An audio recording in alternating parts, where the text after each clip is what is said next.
Good morning, good afternoon, good evening to everyone around the world. I am Paul Sisler, and this is In the Moment. Hello, hello, hello. Today we are going to be talking about the journey within. We are vellum. Now, remember, vellum means parchment. And basically, every day that we're alive, we are writing our own story. We are writing who we are. It doesn't matter if we're putting it down on paper or not, we are vellum. And the journey within, we're going to be talking about everything that's, going on in relation to who we are. And that's Shadow Fox. Hello, I am live, Shadow Fox. You'll have to call me back. That's all right. Bye bye. Anyways, there we go. A live call on a live show. And yes, that's a landline. I do have a landline. But anyways, the journey within is not the same as Shadow Fox. As you know, she has a show called The Journey Within. That's in relation to spirituality, whereas this journey within in the writing community is a little bit different. And we have T-Paw here to help us explain that. Hello, T-Paw. Hey. Oh. Yeah, no, it's very important to distinctualize that difference because this is more about just the writing aspect of it and more about like talking about how when you get symbiosis of mind and spirit, which is something that I've been talking about with my brother anyway for the last couple of years, because I've been going through a thing called trauma and multiple different ones, and we all do. And so basically, it's about the mental and emotional synergy of self introspection and the symbiosis of the act of the quill. So that means it has to do with the vellum, it has to do with, you know, we are vellum. Anyway, I had to do that. And so basically, um, yeah, so it's basically us talking about how, because we've been talking about mental health now for a few episodes, and I figured I'd get into the fun aspects of it because it's talking about the aspects that scare us and terrify us, and then I was talking about now I'm going to be talking about the aspects that are fun, which is part of the storytelling aspect of it, because story doesn't work unless we ourselves do the work, and that's part of mental health. If you are lacking in one area, it's the same with gym stuff. I'll bring up gym a lot because it's my way of trying to recalibrate myself every day that I deal with stress or I deal with other things. Gym helps with calibration and you know realignment, if you will. And so it's us taking and doing breathing techniques. If you do that, if you don't want to do that, it's fine. Um, and it's about every hero, villain, and anti-hero having the same requirements, rituals, routines in their own lives. So every time you read a story, you'll find out the character has things they do throughout their day before the inciting incident happens, and like all the things that factor into their existence, the things that make them who they are. You can visit that when it comes to how you do your things and how you see other people do theirs, and you're like, wait a minute, that thing that they do makes total sense of this character. I've done that a few times with some of my characters. I'll see something Paul's doing, for instance, on his show or something else like that, and I'll be like, wait a minute, that thing he does, there's like an ism there or something that I can slip into a character. That'd be fun. And then I kind of let the character decide who they're going to be at that point. But basically, the importance about the We Are Vellum, the journey within, is the idea that, as Paul was saying, Vellum is the stories we make. It's the journey we're on. Like we all ourselves are on a 3-act journey. We're born, we have a childhood and teenhood, and then we have adulthood. And we often think that, especially with the way the movies paint it, the story, and if a lot of us are pressurized by, movies, TV shows, that sort of thing, the story often ends when the kiss happens or when they get married. They never explore after. And if they do, it's a movie that takes place like years and years later or whatever. But that's never explored. And it's because we've been kind of fist fed the idea that our third act is at that point. And so then we lead to the life of disillusionment and a bunch of other stuff. And so really life is just one big giant second act. Because the fact that when you're going through all your stuff, you're just like, well, I just someone just died, bank account just got broken, a bunch of other stuff just happened, and stuff. In this year alone, I've heard so many people be like, "This year is messed up," and so that is the thing, and that is part of the second act. So that's part of what I'm talking about here is how mental health and how writing very much coexist in that sense. It's the idea of us learning about as much about ourselves as possible, even the parts of us that we think are broken and that we think are not so great, or quote unquote weaknesses, healing that part. And then trying to use writing as a way to do that. Thoughts? What are some of your thoughts on that, Paul? Oh no, I completely agree and all that. A lot of the stories that we write, well, I know that the story that I'm writing, the one that I just finished and all that, the Rainbow Prophecy, every single character has part of me in it, you know, and there's little things that, like, every day when I get up, I got to have my cup of coffee. Okay. That's part of my ritual. I got to have my cup of coffee. I have to have my glass of water. That's how I start my day. And then I take my pup on a walk. Again, ritual. Um, you write that into your characters, and I may not write in that my character has coffee and water and walks their pup. Um, Take like my character Donovan. Anytime he gets stressed out or he wants to relax or he's finished a project, so it's like right before he's either going into something or after he's finished something, he's got to have his Blanton's bourbon and almonds. And that is part of the character. That is part of the ritual. So that is put into the storyline. Every single one of my characters has a type of ritual that they go about. And you'll start to make note of that. The more relevant the character is to the story, the more in depth you get with that character, and the more you bring that character to life. You know, Exactly. Because it's like because we're investing ourselves, right? Like we are taking. That's how I see it anyway. Like I usually joke around and say, "Oh, I'm stealing this, and I'm going to steal a shade or something, and give that shade to this character." But really, it's just I'm investing that part or that piece of energy I have that's part of me, but also part of somebody else, and putting that in the story, and then letting it live within the character. Because a lot of our third acts at least in life. And this is something I was talking about with my brother the other day. We were talking about mortality, we're talking about spirituality. Like we go deep with a lot of it, and one of the things we talked about was that people often die before their time, or at least that's how we interpret it. And people often die, before they get to like really do the thing that they're trying to do with their life, or they die before they even think about it. And so this is also about appreciating our second act a lot because of the fact that we spent a lot of our first act dealing with trauma or having a relatively happy childhood, hopefully, and then spending our second act constantly trying to relearn how to be a human and trying to learn how to adult, like this constant, adulting jokes that my generation does and that the older generations have kind of caught on to. And then like there's the other stuff that goes on, and it's like I've been very much gravitated towards Shadow Fox's, Diana's, and like a lot of your podcasts because of the fact that there's like this quality to it that's important. It's that symbiosis. Like after COVID happened, and after a bunch of other stuff happened in the last few years, like we as a people have kind of entered a moment of disconnect, like an era of like we believe it's the darkest time ever, and it's like a lot of people die, yeah. A lot of businesses folded, yeah. But at the same time, that's also part of the second act.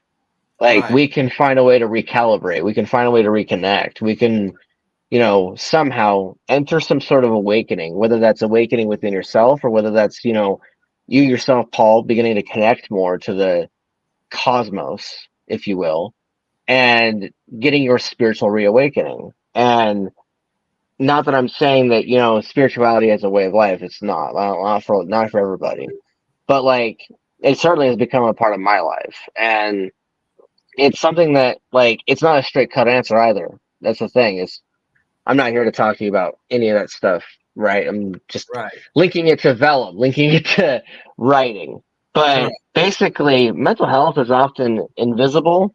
It's often unseen.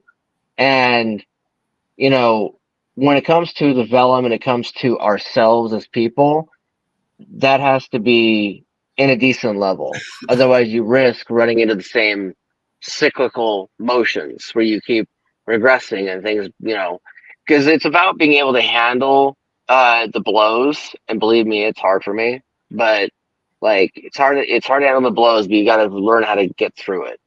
What are some of Mhm. your thoughts on that one, Paul? Well, when you're talking about the three acts and all that, Yeah. where basically and all that, it's the birth and growing up. It's the seeing life for what it is and learning, and then the second act is applying everything that you've learned, and the third act is you've had your accomplishment, and now you want to sit back and let everybody else enjoy the remnants of what you've produced. You know, um, when you look at our lives in that aspect, it's pretty easy to define the humanitarian aspect to it. But now you put that into a character. Okay. Um, my Iris, when she gets bitten, becomes a vampire. That's her birth. That's her now learning Hmm. the rules. And then now that she's learned the rules, now she's applying them. And then at the end, she gets to sit back and see the fruits of her labors, you know? So you apply all three of those acts. And then when you're looking at the mental health aspect that you're talking about and you're applying that, everybody has a story to tell in their life. They've had some kind of trauma of some sort or another. And what may be a trauma to you or I may not be a trauma to somebody else. And what somebody else has for a trauma may not be a trauma to you and I, you know? So people see things and interpret things and react to things differently. But those traumas that we have in our life that affect our mental health, whether it's for the good or for the bad, we put that into our writing. We put that into our characters. If you're someone that say grew up in extreme poverty, you're going to be including poverty in your story somewhere. It's going to be a Hmm. part of that story. If you were someone that has experienced SA or you've experienced violence or something like that, you're going to write that into your story. If there's been abuse, you're going to write that into your story. It's going to be a part of it because you want the world to see either something that you've lived or something that you've witnessed, and you want the world to know what it's done and how it affects people.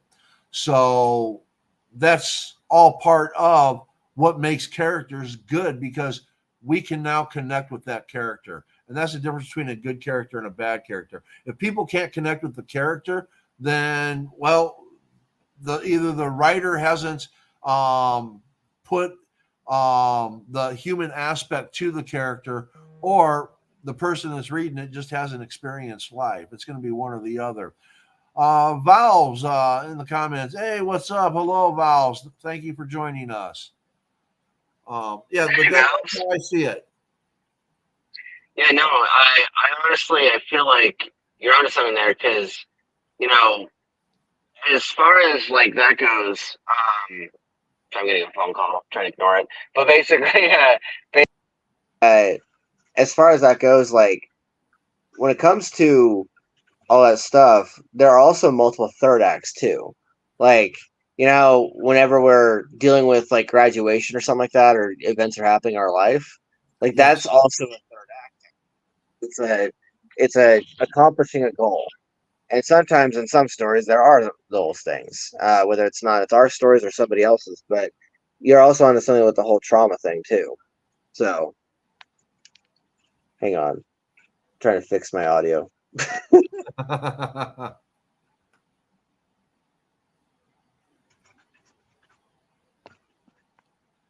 You got it? Yeah, I think so. All right. Anytime I end up Now like you getting sound a distant. I can hardly hear you. hang on.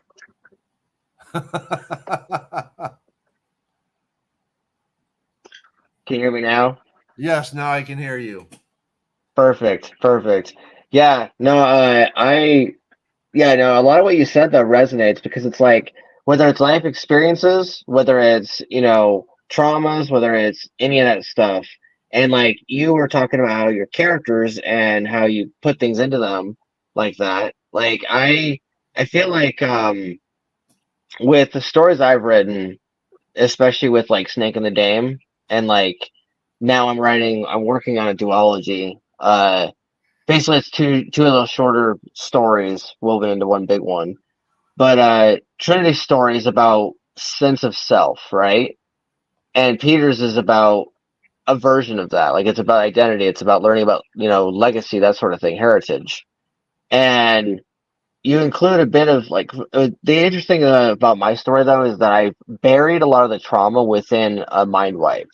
So it's kind of like a trauma within a trauma because when they find out about the fact that their memories were suppressed in the story, that's another form of trauma. Because then you're like, wait a minute, how much of my life was stolen from me?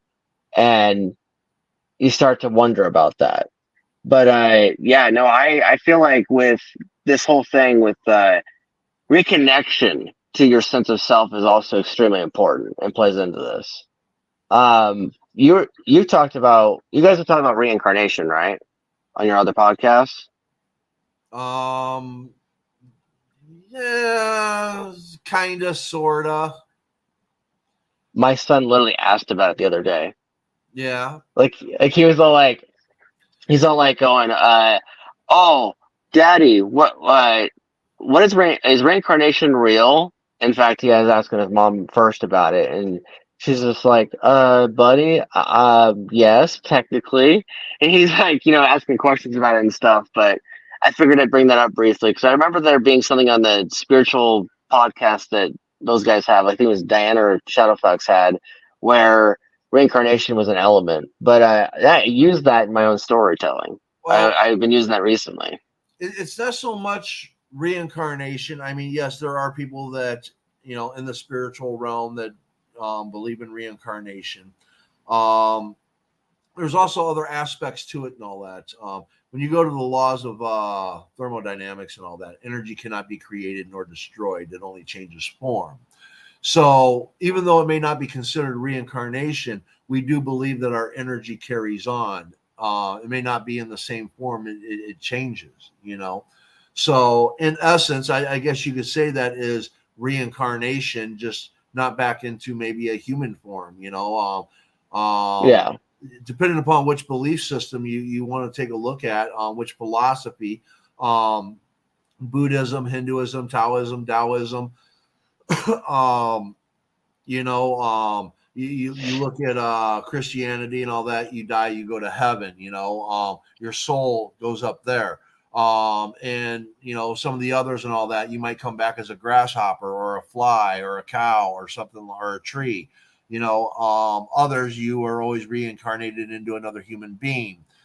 So it just depends upon where you look at it, but energy can't be created or destroyed. It only changes form. So that's the aspect of spirituality in essence, no matter what aspect of religion or belief system or philosophy you may get into. but yeah, I mean reincarnation. If it's a thing at all, then it's going to be something that's universal across all boards. It is, it's not like you chose Disney Plus subscription and you get to watch Star Wars movies versus HBO Max and watching primarily DC. Like you're gonna, you can't pick and choose. You'll be like, oh, that's reincarnation. Okay, I guess I'm coming back again at some point. Maybe next time it'll be a raccoon. but like, basically, I brought that up because like mental health is connected to it as well because it's connected to the aspect of whether or not you believe that you can be reborn as something, and that ties into people's recovery. But one thing I want to talk about as well as part of it is that it's often invisible, unseen, which plays into your placard that you now are going to be putting at the end of this thing, and something that we don't recognize long after our first trauma, which often is part of our first act. It's part of our childhood, part of our birth, part of our, you know, teenagehood. Especially if we have like if those of you guys that like myself that have had a rough teenhood. After all, a hero doesn't truly start the journey until the inciting incident or the first trauma. When Luke Skywalker, loses uncle and aunt. They don't touch it a whole lot later on in the story. But I sat there thinking about it one of the nights I was watching the parts of that movie, and I was like, did they ever touch on the fact that Luke just like witnessed like he didn't quite witness it, but he saw there was a double murder at his farm, and like they were totally torched. But they don't visit that a whole lot. But the story itself doesn't work commercially until it's actually done properly. Like just about every blockbuster movie, whatever thing you qualify as thing that counts as storytelling, they often will, maybe they'll skip a step or two when it comes to Hero's Tale because not everyone followed it all the way. But when they do it in the process of replaying pieces of the storyteller's own life. And I know for a fact that Paul has put some of himself into his characters. Like that's just the thing, the rule of law basically that we just discussed. And I do the same thing. Mental health, it factors in. We often believe scene wounds like scratch, stab, gunshot, something visible is a definite danger. But internal bleeding is almost always unknown because we can't see it. What I'm getting into in that is the fact that, when it comes to gunshot wounds, when it comes to any of that stuff, when you're bleeding inside, that's part of mental health. And when you tie that into writing, you're like, wait a minute, how much have I just destroyed my characters? It's just a thing. Right, right. I like how you call it a mental bleed. That Yes, damage yes. mentally. And that would go into your PTSD aspect. Your post traumatic syndrome.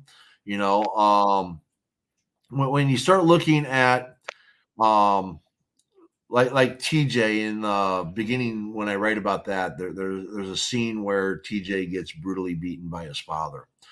And I've actually had, after I've read that, I've had people ask me if I was abused in that way as a child, and fortunately, I was never beaten like that. Unfortunately, I witnessed one of my friends get beat like that by his father, and as a Yeah, kid, you know, there's nothing that you can do. Now, I'm sure that traumatized my friend, that child, but it also traumatized me witnessing it. that was third-hand trauma or second-hand trauma. Because it's Right, like right. you're watching somebody else experience extreme harm as a child, and you yourself are watching it, and you're like, holy crap. Anyway, And yeah. I put that into my writing because it had an effect on me. And again, the mental bleeding, how do you as an adult go back and handle something like that when it's already done and over with? My friend has moved on with his life and has made something of it and has dealt with all that trauma and become something. Why would I now, as an adult, go back and reopen that wound? I wouldn't. That would be wrong of me to do so. Plus, it wasn't me that was beaten. You know, Yeah. I still have pain from it because I saw it. And Yeah. me writing about it helps me alleviate some of that pain. It brings it to ease because now it's like it's out there. People can see that this happens. And even though it's a fictional story, the realism to it, people resonate with it. Again, people ask me, "Oh my God, Paul, did that happen to you as a kid?" No, it didn't. I witnessed it, but it does happen to people. So again, this allows people to recognize that if they feel like they're alone in this world, they're going to associate with it. That's what makes a character strong. People can now Hmm. connect, and that's what we're talking about is connection. Yeah, exactly. And exactly what you just talked about though, Paul, is very valid though too. Because it's almost the same as watching somebody else die. Like in fact it pretty much is. Like I've now seen, when I was a child I used to see animals die, in front of me, and that was traumatizing as a kid.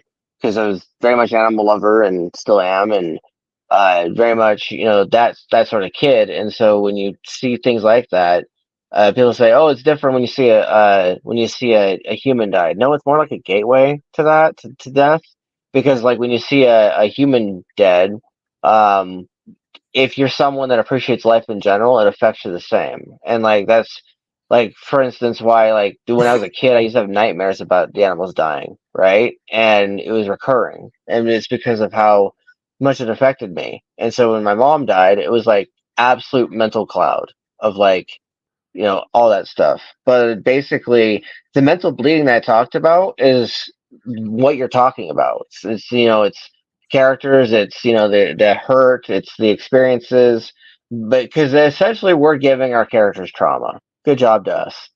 we're we're essentially destroying their mental health and being like, all right, sucker, pick up the pieces like I did. Exactly, exactly. The one of the other traumatizing things. Again, I wrote this into TJ. My wife, as you well know, and all that, she passed away from breast cancer, and I was her caretaker all the way up until the end. And when she went, um, there was this post-death breathing that goes on that's raspy, and it's it in itself is traumatizing. And again, My mom did that. I'm in my 50s, and that it traumatized me. It freaked me out. I went into a panic. I have the 911 person on the phone telling them what's going on, and they told me what I needed to do. But anyways, I wrote that into my story, that rasping, exactly as I experienced it. And again, people connected with that, because it brings a realism to the story itself. Even though it's a fictional story, it brings that realism. And for Yeah, me, it was a way for me to basically, it was so traumatizing to me. Again, I put it into my character to where it's something that is traumatizing in that world now.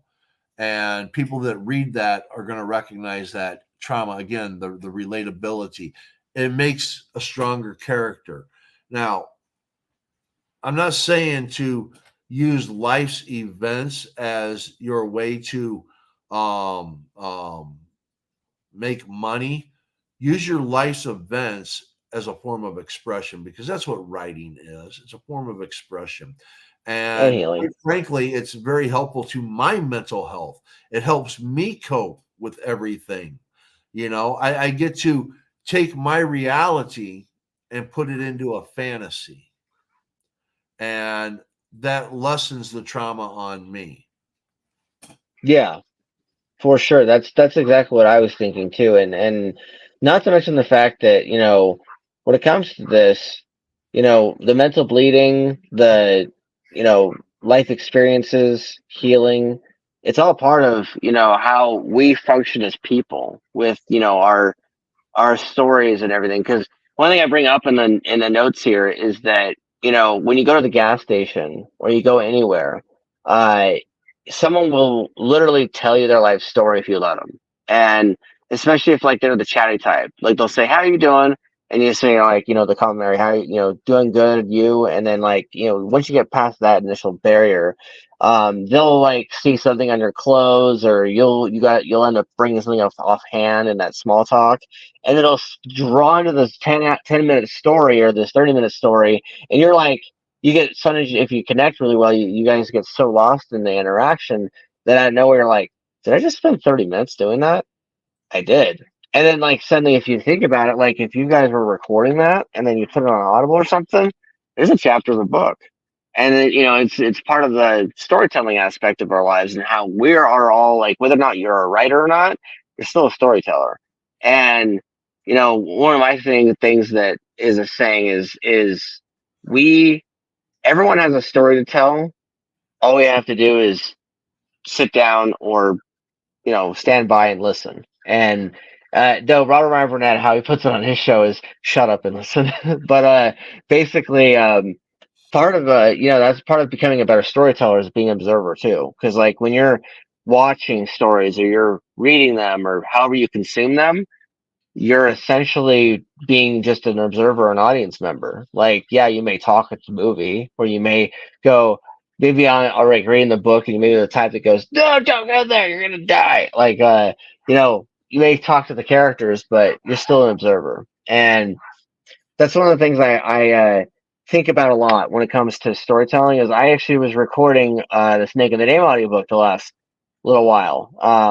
We're talking months here, and there was a time frame like a month straight where I just couldn't tackle the book only because of the fact that there was too much happening in real life, and every time I would try, it would get rudely interrupted. So I was like, fine, I will just take a break for a few weeks and see where I go.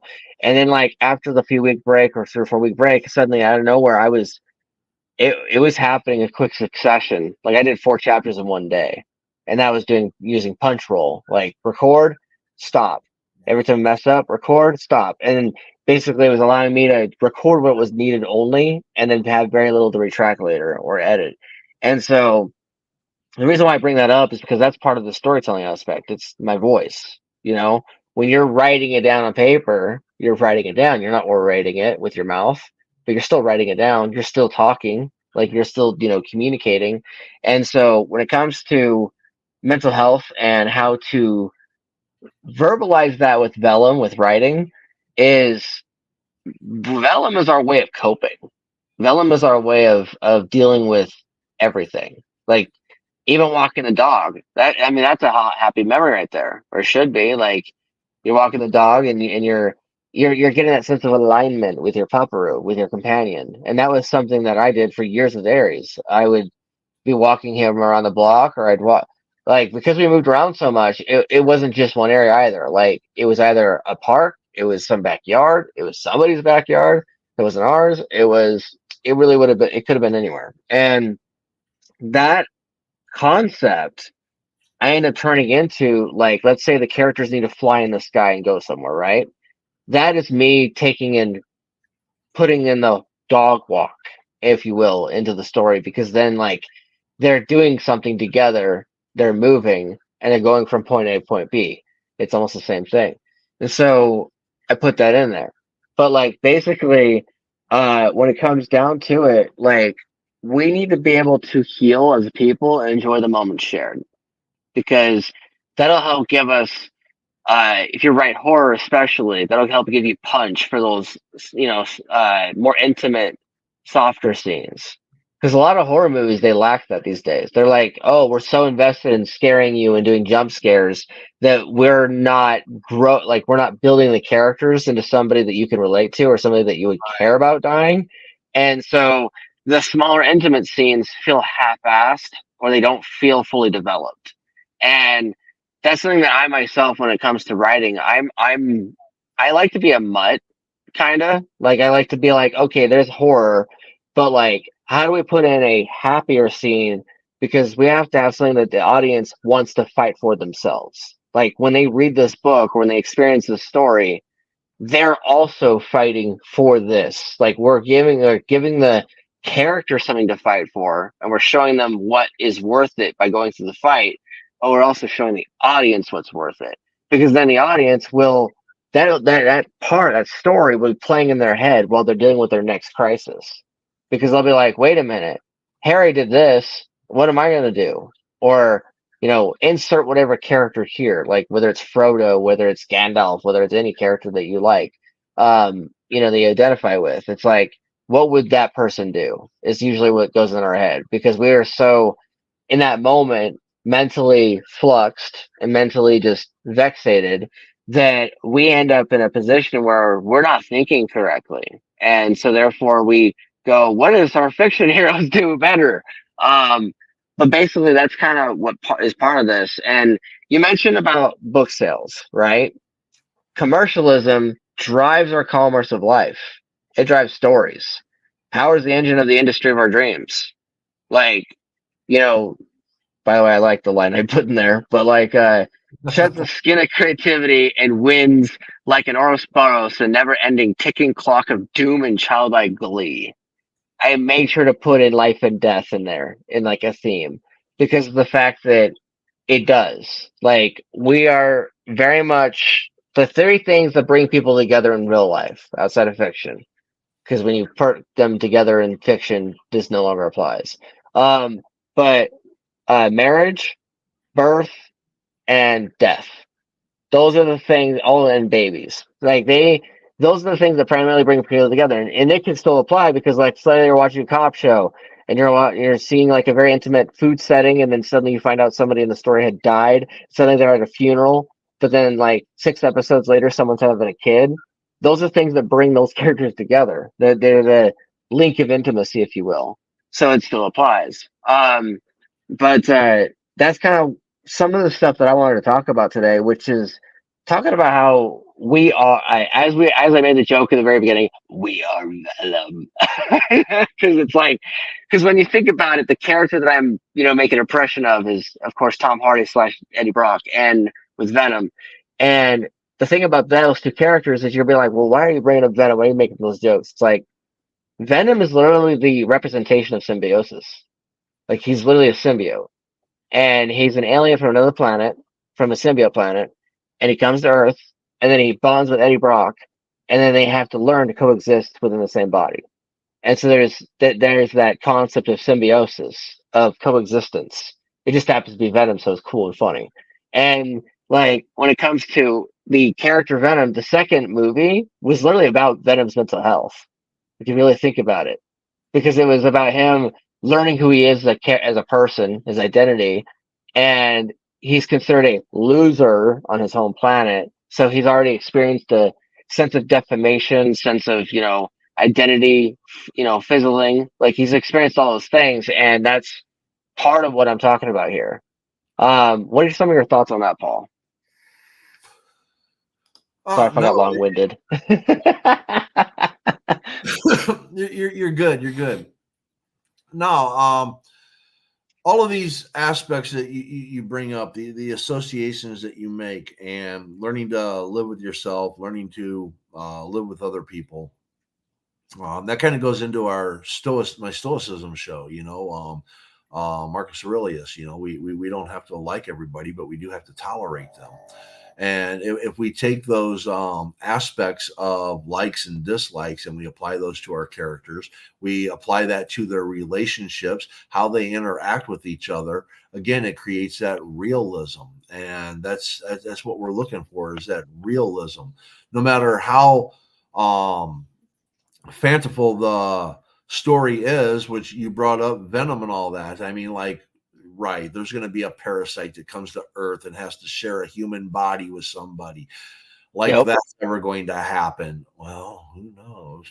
But anyways, the reality is, by showing that interaction of how they have to learn to work together and all that, you can apply that to a job situation where somebody's now your new boss, or somebody is taking, you had a partner that you were working with on something and all that, and they're no longer with us, and now you have a new partner. You can take that back to the Dirty Harry movies, okay? With Clint Eastwood, Dirty Harry, and how he gets a new partner, but he likes to work alone.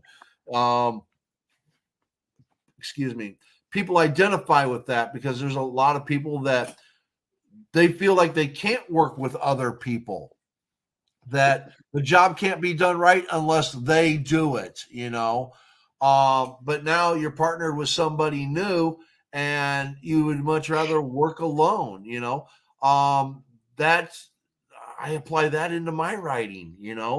I apply that in my life. I would rather, I was married for, my wife and we were together for 23 years. you know Now I'm in that trauma aspect of, I can't have my wife back, so I don't want Yep. anybody else. Now if somebody else comes along, am I going to compare that person to my wife all the time? How fair or unfair is that to them? So I also put this into my writing. It helps me cope with it. And again, this goes back to the mental health. We write things to help us cope with our own things that we're trying to deal with in life. And basically, when people read that, there's people out there that are also coping with those same things, and it'll either help them or or the other side, it'll re-traumatize them. Not my intent, but it gives a commonality, and people that can associate with it, they're going to like it. People that don't, they're going to find something else to read that resonates with them. I just hope my book is something that resonates with them. Yeah, no, you got good points there too, especially like the re-traumatization. That's something that my wife brings up a lot. Like we'll be sitting there interacting with somebody else, or she'll see a story on the internet, or someone's going through some shit, and I will sit there and talk to her about it, and she'll bring up re-traumatization, and I'm like, wait, so you think that by us moving here with your dad the way he is, that you know re-traumatization has happened? And she's like, yeah. And she's like, where you're, she's like, she keeps telling me that like where I am, where she's at, where we both have been kind of pushed to, is kind of the where her parents were pushed to when they were younger. Um, Not necessarily where my parents were pushed to, because like that led to divorce. I've been fighting tooth and nail to keep everything together and keep, her together, but also us and everything. And so, it's kind of a thing. Like when you talk about, things repeating. That was the thing I talked about before, where like the exit wounds or the scars, they build up quick, and even if you think it's super insignificant, and your mind is trying to deny it and going, no, that's not a big deal. Like it's super small. Like that's not crying over spilled milk, right? But yet the spilled milk is like big, giant, and you're trying to ignore it and you're trying to push it down or suppress it. And then eventually it builds up and builds up, and it's like this big giant puff of angry gas air, and it goes, and suddenly fireworks, pretty colors, and suddenly you're just like going, "How the heck did that happen?" But like, you're trying to cope with it, and you talk about your story and stuff. Peter, my main character, he refuses responsibility multiple times in Snake in the Dam, and it's gonna come back to bite him. But how does he deal with the trauma, getting burned, nearly alive, like he pretty much almost died? He deals with uh his dad talking to him about responsibility, going to court, things like that. Stuff that a teenager would be like, I don't want to do my homework. Like, why would I want to do that? I just want to have fun with my friends and do other me stuff. And the dad's just like, kid, court, duties, responsibility. And so he's got his own fair share of traumas. Um, and so later on in the story, those will exponentially increase, of course. But you bring up a good point about how it's a healing itself never stops.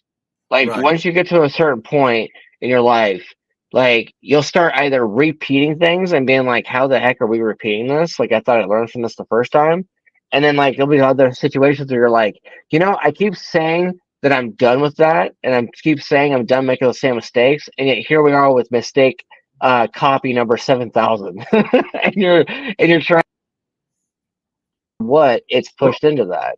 well, we lost you there for a second. Oh, that's not good.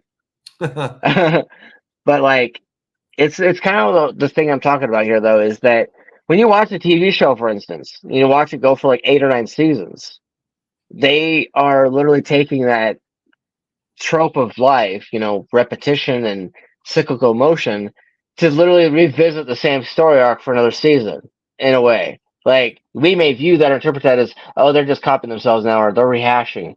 But maybe it's them being like, well, you know how like that person tends to become an alcoholic every time someone dies? Yeah. Well, they're literally just doing that over and over again. And then having to and succumbing to their demons. But like and hopefully they survive and hopefully they get through it. But that's kind of what I'm talking about, is the journey within all of that. The journey within, you know, trauma, and then like, and you could even turn trauma like not into a, how do I put this? You can use the coping mechanism of humor, even if it's dark humor, Yes. to deal with not watering down trauma, but disguising it with shocking comedy. And that way it's a way of being like, hey, I dealt with this, because that's one of my biggest coping mechanisms is in real life I'm endlessly sarcastic and I don't even realize it sometimes. Like someone will say something, and I'll respond in a way that's like such a witty comeback, and I'll be like, "I was I was trying to be serious for 5 seconds, but I guess that failed." And so like, and then wife will be like, "Were you just sarcastic about that?" I'm like, "Wait, I can't even tell anymore." Well, I mean, comedy is a huge thing and all that. Look at some of the greats like George Carlin, Richard Pryor, trauma turned into comedy, laughing at my own pain and suffering, laughing at the world's pain and suffering, turn it into something funny, make it easier to cope with. A lot of us do that in real life. We try to throw humor to our pain, Um, sometimes we try to cause pain because of our pain. We don't know how to deal with it. So we feel like somebody else needs to feel our pain. So we try to implement that pain upon somebody else. All of us to some degree are guilty of doing these different types of things because, again, we're all learning. I mean, we're not born and given a book. Here is life, and here is how you're going to have to deal with this, this, and this, and you have no choice. No, everybody deals with things differently and all that. No one knows another person's pain. No one knows another person's trauma.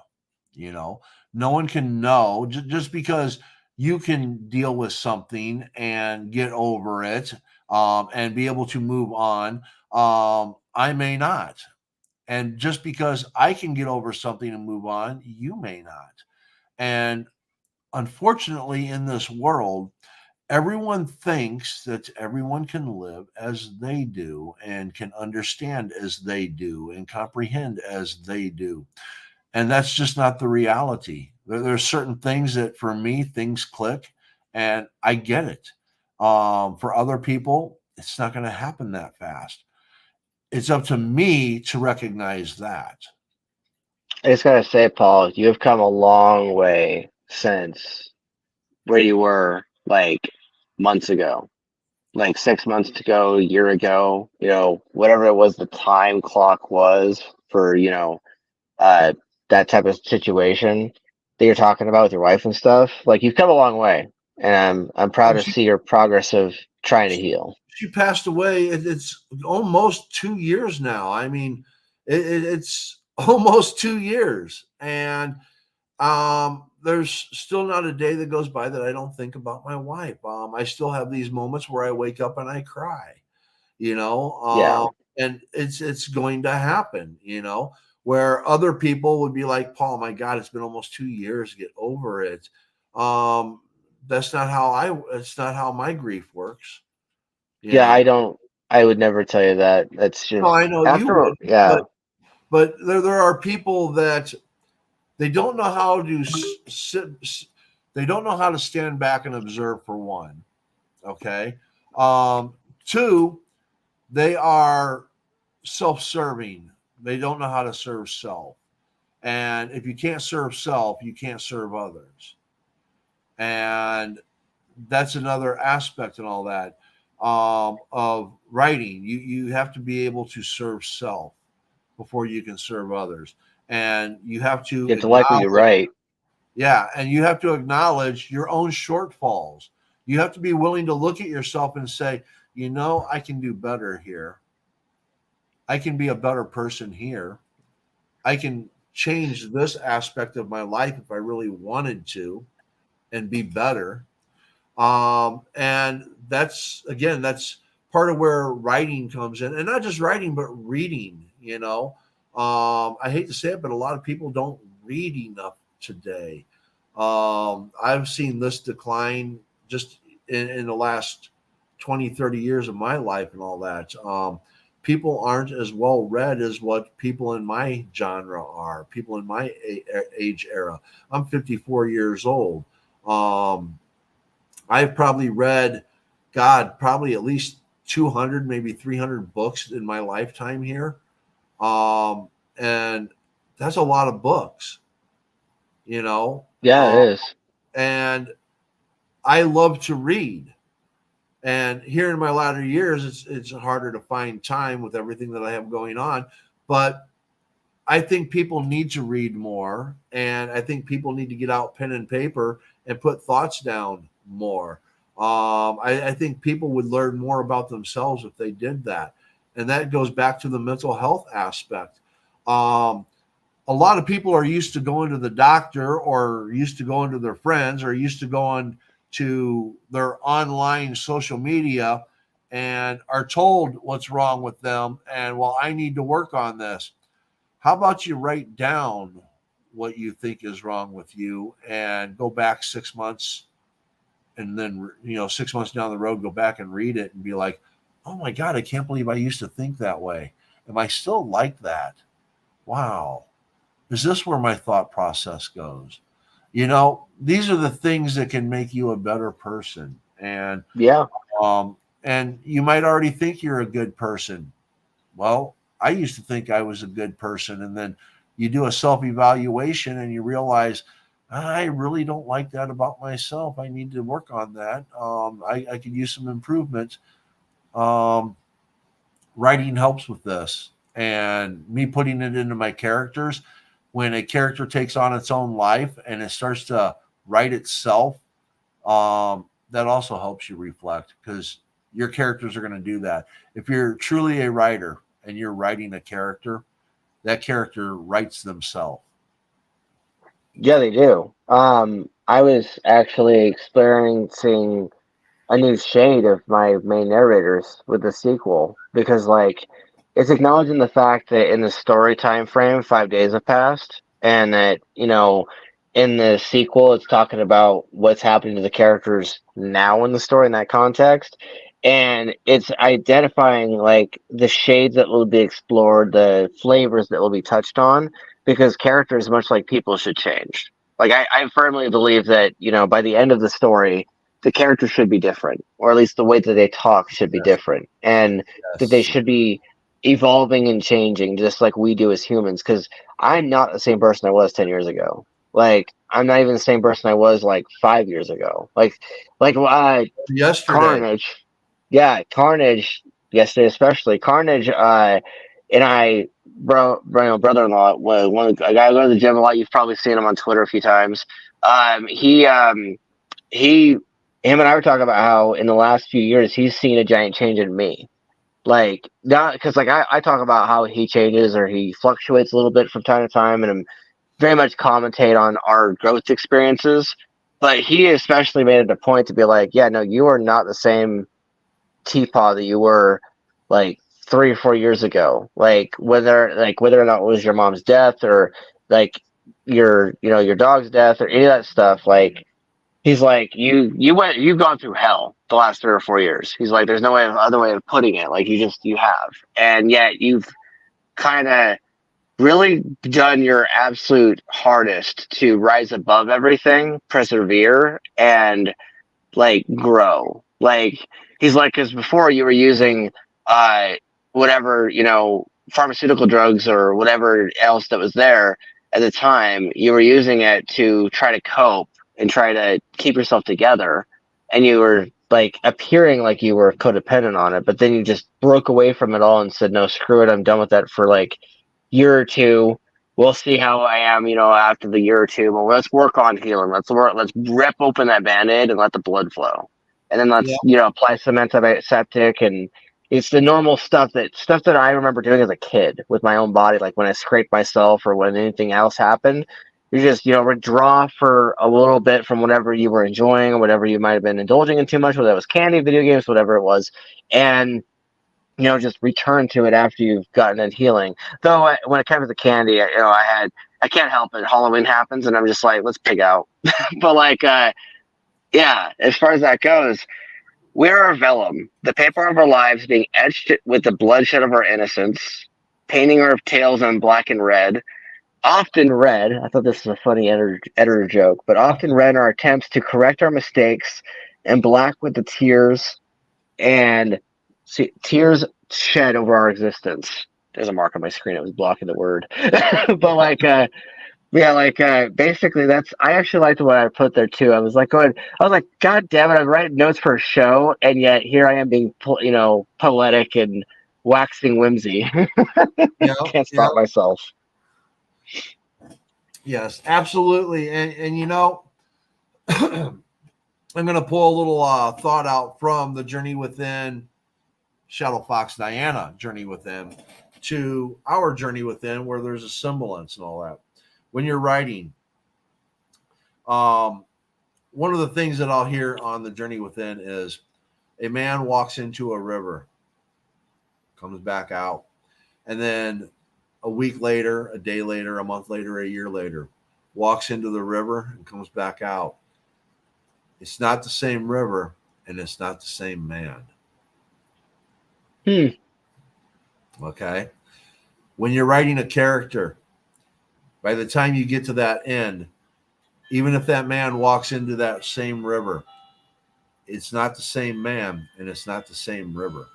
It's all changed. It's all different, you know? And that's what you want with your characters. I like to reference Andy Sipowicz from NYPD Blue a lot. Um, you're talking about a drunk alcoholic that's very, very angry. And then by the time you've gone through all the seasons, you see his growth every season. You see a better Andy Sipowicz every single season. And by the end, at the beginning, you hate Andy. You do not like Andy. You're not supposed to like Andy. He's an asshole.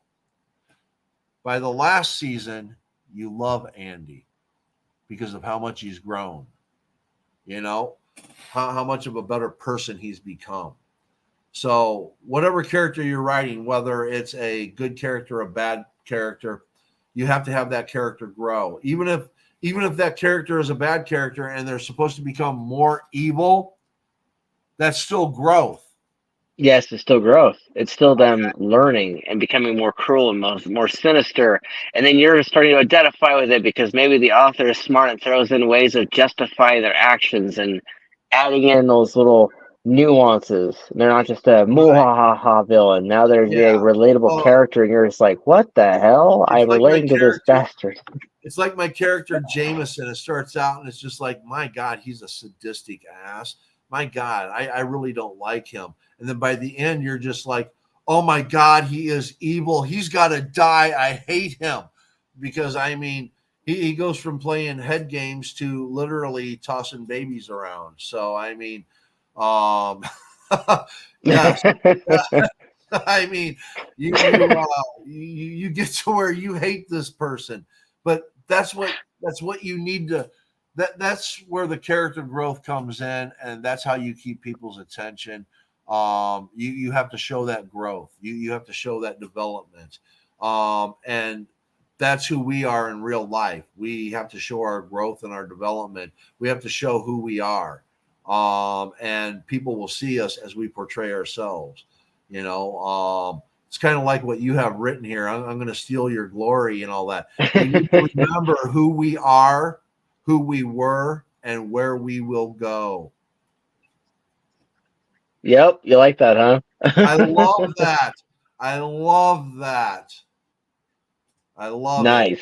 That really resonates with me. I love it. And that is part of the journey within. Whether it's spirituality or whether you're a writer, that is part of the journey within. Yes. Yeah, no, I had to make a point to write that because some of that phrasing I borrowed from Korn actually, but because their album is called one of their albums is called Remember Who You Are. So I took that concept and was like, wait a minute, we need to remember who we are, who we were, and where we will go. And I one of the things in the second line is drawn from Supernatural. The road so far and the road onward. Because every time the episode would begin, it would say the road so far, and then it would say the next scene, and it would start doing what's going on now. And Vellum is a vehicle of our lives, engine powered by emancipation of imagination, aka you are escaping pain, you're escaping all those things to try and cope with everything going on. So it's emancipation of your imagination, it's making it free. And it's a connoisseur flavor of our lives. And remembering who we are, who we were, and where we will go will help us with that symbiosis of the journey within. Yes, yes, yes. Definitely. Great show. Great show. All right. We have hit that hour mark, everybody. Final words, Paul. Final words. Okay. Final words. All right. All right. Thank you. Everybody, remember, be kind, be happy, and may good things come your way. And I'm just going to do a quick reminder here, especially in relation to mental health and all that. If you are, if you have dark thoughts, your life is in crisis, and you need someone to talk to, dial 988 or call 1-800-273-TALK. This is, again, this is personal for me, someone who has dark thoughts. I want to make sure that people know that there are outlets out there that you can contact if you are in mental distress. And again, remember, be kind, be happy, and may good things come your way. Thank you. We are Vellum. We are Vellum.